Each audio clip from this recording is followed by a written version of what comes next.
अरे भाई इसी थोड़ा कम कर। हाय ईशा। हाय ईशा, सो सबसे पहले तो ये जानना चाहेंगे अनएक्सपेक्टेड इविक्शन। हमने सबने ये सोचा था आप टॉप 5 में जरूर हो, बट आप क्या कहना चाहोगे और आपकी फैमिली का क्या रिएक्शन था आपके बाहर आने पर? मेरे लिए भी डेफिनेटली बहुत ही अनएक्सपेक्टेड है eviction, because I was expecting my self in top 5 at least. और जो लोग अंदर हैं, मुझे ऐसा लगता है कुछ उन लोगों की जगह पे मैं थोड़ी ज्यादा डिजर्विंग हूँ। This is what I feel when I was coming out of the house, but it's okay यार, होता है, जर्नी थी मेरी, बढ़िया रही, I am happy with everything. आपकी जगह कौन निकलना चाहिए था? अरुण भाई, कोई शक ही नहीं है उसमें। नहीं, बट नॉमिनेशन में से जो 4 लोग थे, तो मुझे वो ग्रुप में से कंपैरेटिवली आयशा चली गई एक दिन पहले। मुझे कंपैरेटिवली लगता है कि विक्की भाई, अगर इवन इफ वोटिंग प्रोसीजर भी हुआ तब भी मुझे ऐसा लगता है कि आप अगर विक्की भाई और मेरी फैन फॉलोइंग देखो तो उस बेसिस पे भी I don't know where things went wrong. जहां मुझे कम वोट्स आए या जो भी हुआ, जितना वोटिंग बेसिस पे ही हुआ है, जो भी एलिमिनेशन हुआ है, तो मेरे लिए भी बहुत शॉकिंग था। अगर आप लोगों ने एपिसोड देखा होगा तो मैं तो रजिस्टर भी नहीं कर पाई, क्योंकि हो गया शायद इसलिए हड़बड़ी में, ना मेरे आंसू निकले ना कुछ निकला, मैं चली गई बस चुपचाप घर के बाहर सबको मिलके। तो हाँ, थोड़ा दुख हुआ कि फिनाले के इतने करीब आके रह गई मैं थोड़ा सा। कोई बात नहीं। ईशा, ये भी कहा जा रहा है, कुछ लोगों का ये भी कहना है कि ये ईशा का एलिमिनेशन ईशा की खुद की वजह से हुआ है, बिकॉज जो फिनाले वीक में नहीं पहुंच पाई और फिर बाद में जो एग्रेशन आपका निकला, आपने जो मनारा को कही चीजें, फिर उससे पहले भी आपका और अभिषेक का जो भी हो रहा था, आपने अपना गेम खुद खराब करना शुरू कर दिया। मुझे ऐसा बिल्कुल भी नहीं लगता है, बल्कि मुझे ऐसा लगता है कि दूसरों की गलतियां रजिस्टर की ही नहीं गई, क्योंकि वो कहीं कोने खोपचे में छुप छुप के बोलते रहते थे।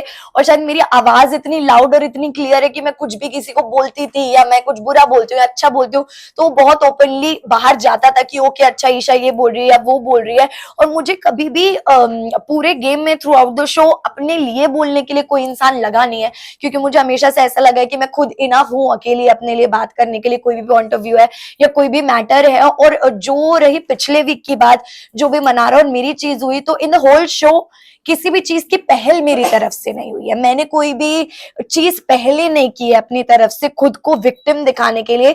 मेरे ऊपर जब चीजें आई तो मेरे सिर्फ जवाब निकले, और शायद जवाब दूसरों के लिए इतने हर्टफुल थे कि उनका एक सिंपैथी कार्ड अचानक से शुरू हो गया कि अरे बाप रे, ईशा ने क्या ही बोल दिया।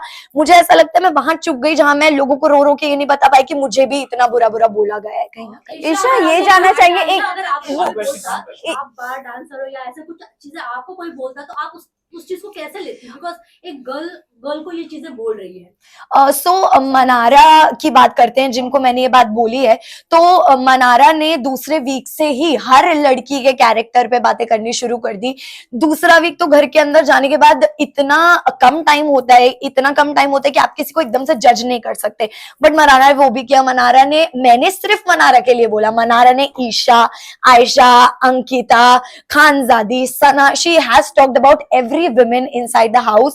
तो मुझे लगता है कि जब उनके ऊपर बात आई ना, उनका ऐसा रिएक्शन निकल गया। उन्होंने शायद इतनी गंदी गंदी चीजें बोली। आयशा को उन्होंने बोला है मनारा ने कि आप बस यही कर सकती हो, आप बस अपना आगे से दिखाओ, पीछे से दिखाओ। मुझे उन्होंने बोला है आप कभी किसी की नहीं हो सकती, आपका तो यही कैरेक्टर है। खानजादी को उन्होंने बोला है कि आप एक लव एंगल के लिए अपनी इज्जत गिरा रही हैं शो में, एंड व्हाट नॉट। तो मुझे ऐसे लगता है कि इतने टाइम तक शांत रह के अगर उनकी किसी इंस्टिगेशन पे मैं भड़क गई और आउट ऑफ फ्रस्ट्रेशन मेरे मुंह से वो कस वर्ड्स निकल गए, मैं अपोलोजेटिक थी खुद के लिए। मुझे खुद को ऐसा फील नहीं हो रहा था कि यार पूरे शो में मैंने ऐसे शब्द यूज नहीं किए तो मैं अब क्यों कर रही हूँ। But there is a level किसी को इंस्टिगेट करने का, और मुझे भी अगर इतनी बार बोला जाएगा तो रिप्लाई आएगा मेरी तरफ से। ईशा, आपने जैसे कि कहा इंस्टिगेट करने का एक लेवल होता है। अभिषेक के साथ पोकिंग को लेकर काफी चीजें बढ़ गई थी। उन्होंने मतलब समझ ने टिश्यू तक डाल दिया था, आप भी पीछे से काफी चीजें बोल रही थी। उस पर क्या कहेंगे? आपकी भी पोकिंग लेवल हाई चल रही है। मेरी पोकिंग लेवल की अगर आप बात कर रहे हैं तो आपने अगर शो फॉलो किया है, डे 1 से हर वीकेंड के बारे में अभिषेक को बोला गया कि आप जो भी कर रहे हो ना, ये आपके खिलाफ जा रहा है, बिकॉज इतनी आपकी पोकिंग बढ़ती जा रही है कि सब लोग परेशान हो गए। और अभिषेक ने, मैं अपनी बात नहीं करूंगी, I am not just considering myself, Abhishek ने हर इंसान के साथ घर में उसी तरीके से बात की, इतना मुंह पे चढ़ के, इतना पास आके।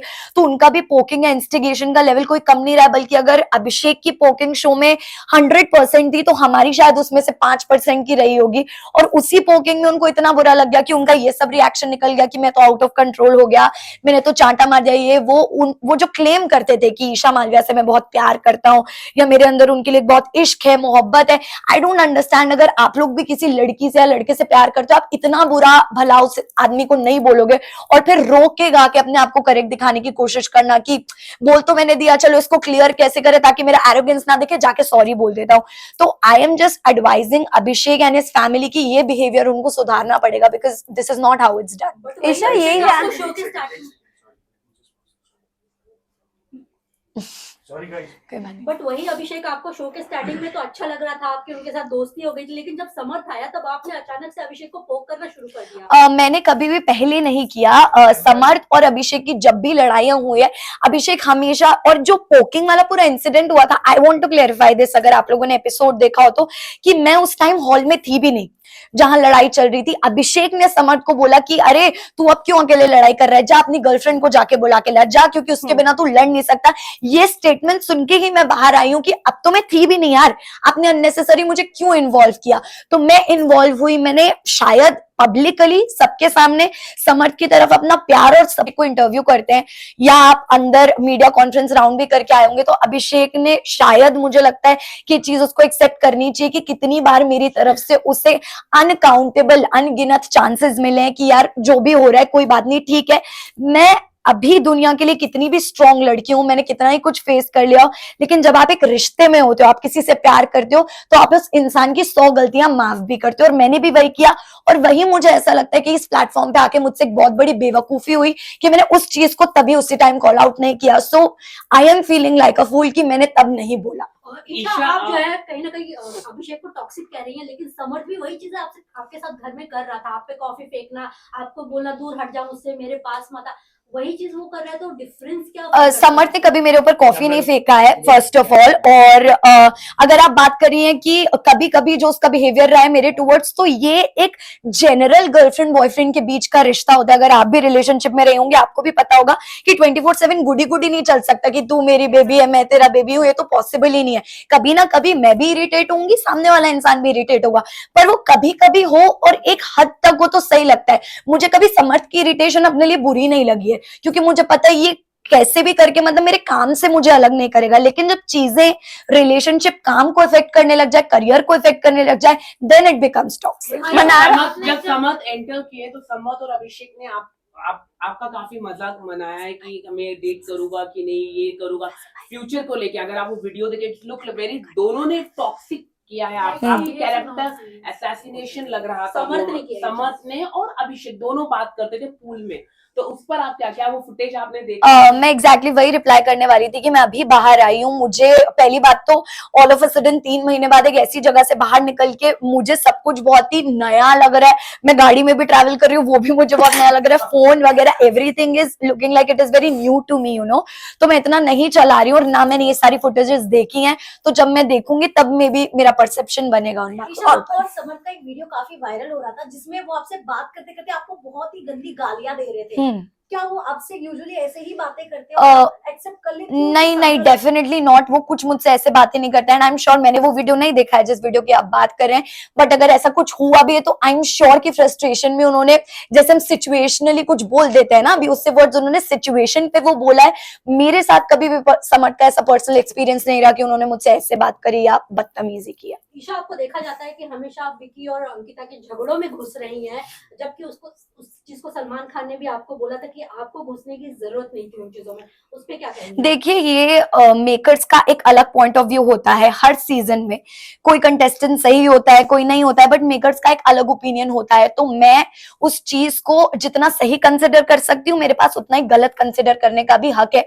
तो ये जो एक वर्ड यूज हो रहा है कि आप बीच में घुस जाती हैं, तो ये मैंने कभी यूज नहीं किया। जब अंकिता जी मेरी और समर्थ की फाइट सॉल्व कराने की कोशिश करती थी, या जब मेरी और समर्थ के बीच में प्रॉब्लम होती थी, Ankita ji was always there to solve the situation की, या चल और ना बड़े बात। तो मैं उनके लिए भी ये वर्ड यूज कर सकती थी कि आप क्यों घुस रहे हो, पर मैंने कभी नहीं किया, क्योंकि मुझे इंसान के इंटेंशंस पता है। वैसे ही लोगों को चाहे कुछ भी लगे, बट मुझे मेरे इंटेंशंस पता है। मैं विक्की भाई और अंकिता जी को बहुत रिस्पेक्ट करती हूँ, बहुत प्यार करती हूँ जेन्युइनली। तो मैं कभी नहीं चाहूंगी उनके बीच में इस तरह की मिसअंडरस्टैंडिंग। आपने ये भी कहा था अंकिता जी को अटेंशन नहीं मिलता। ये आपकी मनारा से आई थिंक सो कॉन्वर्सेशन हो रही थी, कि अंकिता जी को अगर विक्की भैया अटेंशन नहीं देते तो वो इनसिक्योर हो जाती है। आपको नहीं लगता हस्बैंड एंड वाइफ में ये बनता ही है, क्योंकि मनारा उस लेवल तक के पहुंच गई थी कि उनको टीज करे। Yes. आपने भी वहां पर वो कॉल आउट हाँ, किया था वो चीज। डेफिनेटली मैंने बोला, क्योंकि ये मैंने खुद की सिचुएशन में भी कहीं ना कहीं फील किया है। इन समर्थ एंड माय सिचुएशन मनारा की एक चिढ़ाने की बहुत ही पर्टिकुलर आदत है, क्योंकि जब मेरी मनारा और समर्थ वर इन गुड टर्म्स, पर जब मैं और मनारा ठीक टर्म्स पे नहीं थे तो हमेशा जब भी मैं, समर्थ और मनारा अगर एक रूम में, तो शी मेड श्योर कि वो समर्थ को बोले अरे कितना अच्छा शर्ट है या क्या है, मुझे सुनाने के लिए। अकेले में वो कभी नहीं बोलेगी, मेरे सामने डेफिनेटली बोलेगी, जस्ट टू टीज कि अगर मेल पार्टनर से मेरी अच्छी बन रही तो फीमेल पार्टनर को मैं टीज करूंगी। तो मैंने यही बोला कि अंकिता जी का जो रिएक्शन है या जो इमोशन है वो गलत है ही नहीं कहीं से कहीं तक। एक लड़की का अगर अटेंशन डिवाइड होगा तो उसको बुरा फील होगा, which is very natural. Isha, जब आयशा घर में आई थी, मनारा को आप और समर्थ बेबी सिटिंग दे रहे थे जब मुनव्वर उनके साथ नहीं थे, और फिर जब आपने उनको कॉल आउट फाइनल वीक में, जब आपने उनके अगेंस्ट कहना शुरू की चीजें, तो बाहर उनकी फैमिली आपको बोल रहे थे कि गटर माउथ, गटर ये वो, आपको नहीं, आप इसके ऊपर क्या कहना चाहोगे? सी, जो मेरी अफेक्शन थी मनारा के लिए वो भी एकदम सच्ची थी, और जो मुझे चिढ़ हुई मनारा से वो भी एकदम सच्ची थी। क्योंकि मैंने अगर दोस्ती का हाथ बढ़ाया, ये देख के बढ़ाया यार इस लड़की के पास आज की डेट में कोई भी नहीं है। एक मुनव्वर था, आयशा के आने के बाद मुनव्वर भी मनारा से डिस्टेंस हो गया था, उसके पास नहीं जा रहा था, बात नहीं कर रहा था, तो वो लोग दूर दूर रहने लगे। समर्थ को बुरा फील होने लगा, क्योंकि समर्थ और मनारा की दोस्ती मेरी और मनारा की दोस्ती से भी पहले की थी। तो समर्थ स्टार्टेड फीलिंग बैड। फिर धीरे से मनारा ने, एक एपिसोड में आपने देखा होगा, मनारा ने मुझे जिम करते करते, मनारा आई और उसने मुझे पीछे से अगेन शी स्टार्टेड क्राइंग।